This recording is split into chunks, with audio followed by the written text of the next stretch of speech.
Israel और Hamas के बीच जंग में अब पूरा मिडिल ईस्ट धधक रहा है। हमास के हमले से शुरू हुई ये जंग अब कब थमेगी इसकी कोई गारंटी नहीं है।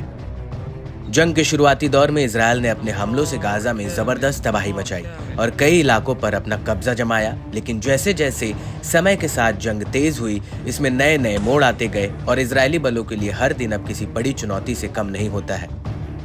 आईडीएफ गाजा के जिन इलाकों से आगे बढ़ चुकी थी, उसे आज फिर वहीं आकर हमास और उसके प्रतिरोधी गुटों से दो हाथ करना पड़ रहा है।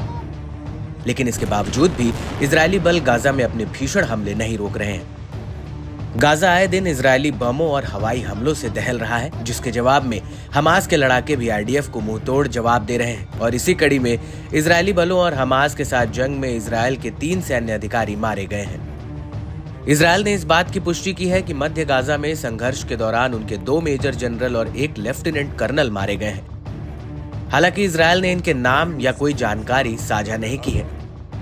हाल के हफ्तों में इजरायली कब्जे वाले बलों ने गाजा में फिलिस्तीनियों के खिलाफ अपनी आक्रामकता बढ़ा दी है, खास तौर से देर अल बलाह पड़ोस में। यहाँ इजरायली बलों ने विस्थापित फिलिस्तीनियों द्वारा लगाए गए अस्थायी तंबुओं को भी निशाना बनाया, जिसमें महिलाओं सहित कई लोग गोली लगने से घायल हो गए। इसके साथ ही ड्रोन ने अल शुहादा स्कूल स्ट्रीट के पास अबू आरिफ चौराहे के आसपास के युवा फिलिस्तीनियों को भी निशाना बनाया। इस सब के बीच हमास के अल-कस्सम ब्रिगेड ने इजरायली बलों पर घात लगाकर जबरदस्त अटैक किया है। ये हमला इतना भयानक था कि इसमें कई इजरायली सैनिक मारे गए और कई घायल हो गए। इसका एक वीडियो भी जारी किया गया है, जिसमें साफ दिख रहा है कि अल-कस्सम ब्रिगेड के लड़ाके कैसे एक बिल्डिंग में घुसे इजरायली बलों को ट्रैप कर रहा है और चुन चुन कर इजरायली सैनिकों को निशाना बना रहा है। यह ऑपरेशन अल-कस्सम द्वारा उसके लड़ाकों ने उसी क्षेत्र में एक माइनफील्ड में विस्फोट किया, जिसमें कई इजरायली वाहन और इंजीनियरिंग उपकरण निशाना बने। इस हमले में 3 इजरायली सैनिक मारे गए और बाकी के घायल हो गए, जिन्हें बचाने के लिए हेलीकॉप्टर उतारना पड़ा। इसके अतिरिक्त अल-कस्सम ब्रिगेड ने डेर अल बलाह के पूर्व में अलग अलग अभियानों में 2 अल यासीन 105 गोले का उपयोग करके एक इजरायली टैंक और एक बख्तरबंद कार्मिक वाहन APC को निशाना बनाया।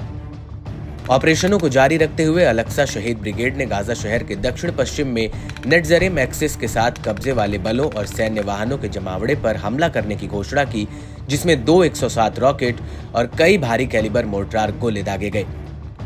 इसके साथ ही एक ज्वाइंट ऑपरेशन में अल-अक्सा शहीद ब्रिगेड और अल नासिर सलाह अल-दीन ब्रिगेड ने पूर्वी डीर अल बलाह में इजरायली सैन्य जमावड़े को 60 मिलीमीटर मोर्टार गोलों से निशाना बनाया।